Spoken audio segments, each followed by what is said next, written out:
reinventing work and how we were all going to be much more flexible, and work was going to be catering much more to people and how they wanted to work, and that we needed to get ready for that. And, the silver lining of everything that's happening is that we are doing that. It just accelerated. It condensed 5 years into what feels like 5 minutes. So I think it's painful for many, but I'm excited because we just fast forwarded into, the future. And now we have huge opportunities if we play it right.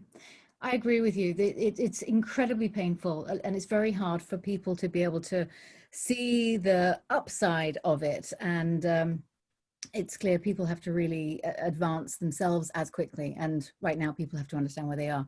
So tell me, based on that, how do you feel that individuals and organizations need to transition? You just talked about 5 years. So what do people need to do to make that happen? So I think individually, people need to take ownership to really come back and think about what it is that they want in their lives and how work fits into that, to really reflect. And I think organizationally, you said it has been painful. And of course, it's a disruption and it happened all at once. But I feel like the alternative that I was looking out at is this sort of boil the frog scenario where we all knew it had to change, but but it wasn't for the majority of people and the majority of organizations. And so, the need kept growing, and we just kept sitting there going, well, we'll change when we need to, right? Yes. Or what? So I think that this, in that sense, has been very good, and that people who have prepared in terms of their agility and adaptability, leaders and people in organizations at every level have said, oh, this is an opportunity. I'm going to look at this as an opportunity to grow, to reframe what I want out of work, to, consider what we might do if we could build it from scratch to a certain extent. Right. So you just mentioned reframe. A lot of people would just go, oh, isn't that just turning a negative into trying to find a lie with it? Because a lot of people have lost their jobs.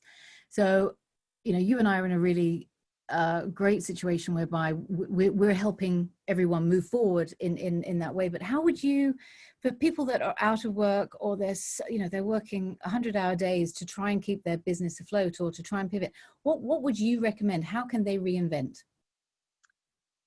So when I wrote this book, it was very focused on individuals, and it was about people who had already reinvented. I interviewed 100 plus people, and this was before COVID, and I completely agree. And in fact, launched a course late last year for people who were hoping to reinvent. Some of them are not working now. Some of them are working 100-hour, they're head of marketing, for instance, for a hospitality company, and they've had to lay off, 75 people, but then have to do the work of all those people with 3. So I completely know, and I'm privileged to work with people who want to move forward. That's the sort of, the people who get it. And there's a lot of people who have had incredibly trying times. Yes. But I think that the steps of taking stock, thinking about where we're going, and being prepared to invest in what you are, who you are, and what you stand for, and then capitalizing on what's ahead is really important. I think that, I likewise had a terrible year in many respects, but I think that the people that I'm seeing in my Future Proof course are coming together in this transition to help each other out, to listen to each other, to try different things, be vulnerable, get feedback. And that gives me huge optimism, because at the end of it, they are excited. And it's not like life is perfect, but they are excited to try new things and excited to be in a community of other people who, are suffering as well, but also motivated to change. Lovely. Yeah, that's great. That's great. So one of the ways that we are able to help people get to that understanding is by creating good trouble, which John Lewis had coined, you know, early on in his career, as like, I'm out to create good trouble, not bad trouble, good trouble. So tell me, what kind of good trouble are you creating to make people, to help people in this way? Well, that reminds me of Seth Godin saying, make a ruckus. And I think about that because it is partly the idea that we all need to change, but the good trouble I feel like I'm making, I spend 20%, that's my gift to myself, working on more of the systems. Because as you said, I work with companies and senior executives who are moving forward, right? Who are really motivated and privileged enough to have the resources to do that. Yeah. And so the good trouble that I am making is to think about what it means for everyone and the systems, and to constantly, you know, last night I was on a tweet chat for Mercer and constantly say, but what about the rest of, you know, the rest of us, the people who, how are we going to do it? So if a company can reskill its workers, or, you know, people last night around the world were saying, oh, well, sometimes you just have to lay people off and they're not the right and they don't fit with the culture. And I think that we're not spending enough time thinking about what kind of society can we build. Let's have great companies, but what kind of society can we build for the good of everyone, for the greater good? So I make a ruckus at the board level. I make a ruckus on social media about that. I just actually, top secret, started a nonprofit, but it's still stealth for that. Oh So my that's a big trouble I'm making, honey. I love it, because we can't just, you know, we can't just sit aside and wait for everything to sort itself out. We all have to step into making it happen, and everybody on the planet has to, in their own way. And often it's very hard for people to know how to do that. So my question to you is, why is it emotionally intelligent to do that? I think everybody knows that it's emotionally intelligent for us to build back a better society. Yeah. And Mary Meeker, in her latest internet report, said we are in an era of business highs but social lows. And I thought, God, this is like the internet, you know, analyst of the decades when I've been in digital disruption. If she's putting that in a analyst report, then you know that this is something that's super important. And I think that each of us know that that's the right thing to do.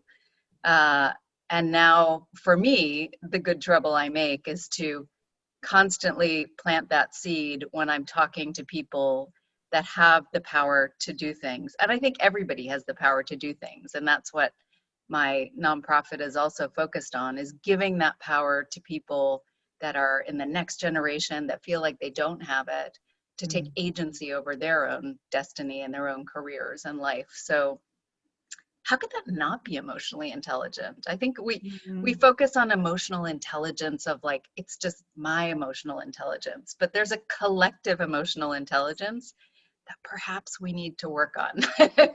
Completely.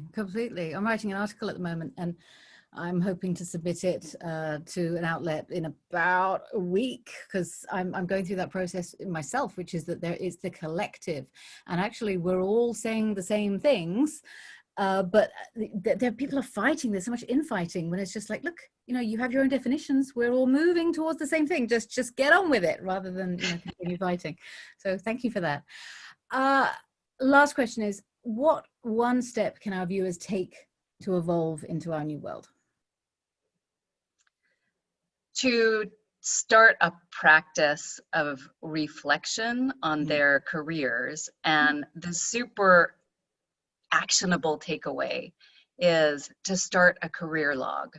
I'm just doing another course on personal branding for purpose. And if you just say open a that Google again. Doc, Personal branding for purpose. I have not heard that, and that's fantastic. Yeah, so alliterative. But my MBA class and my future proofers have all said, I don't know about personal branding, but you know, I want something where I can bring my whole self to work, and I want something that, you know, where I can figure out my values and be able to show them in my work. So that is something I think so many people have asked for it. So, you get asked and you answer the call, right? Wow, it's wonderful um, because pre-COVID, everybody would have been concerned about their personal brand or their professional brand, um, for, for a different reason. They were looking for, there was the money goal, there was ego. It was all associated with that. And now the way that you're talking about it, which is genius, and you're the first person I've heard say talk about this, which is that it's like that no longer exists. It's actually for the greater good. well, maybe it's aspirational. I think that if you can wrap it all in together, that, so many people are miserable at work. So one of the things is being able to articulate that idea of what you find important is, it's sort of like matchmaking. You can have companies that are drawn to you, Mm-hmm. that have the same values. So Absolutely. it's just, companies are doing it. They're all talking about, oh, I need to have my purpose statement so I can attract a bunch of millennials or whatever it is that they're doing. Mm. I think that it goes both ways. So I know what is important to me. And, maybe in this environment, people are like, I just want any job. But I think even Yes. at any level, right? I mean, Mm. I used to work in a bakery and we all thought that it was the most important, fabulous thing and loved our jobs and loved, Wolfgang who came in at 6 in the morning to bake the bread. And I don't think that purpose has to be lofty. I think that, Mm. really caring about what you do and what you stand for and what that means in your life is important. So Mm. that the one thing, that is a personal branding for purpose is great, but the one thing that's a part of that course, which is super easy, and for people who are working or just got laid off, open up a Google Doc, open up a, Word doc, whatever, and just start thinking about your stories.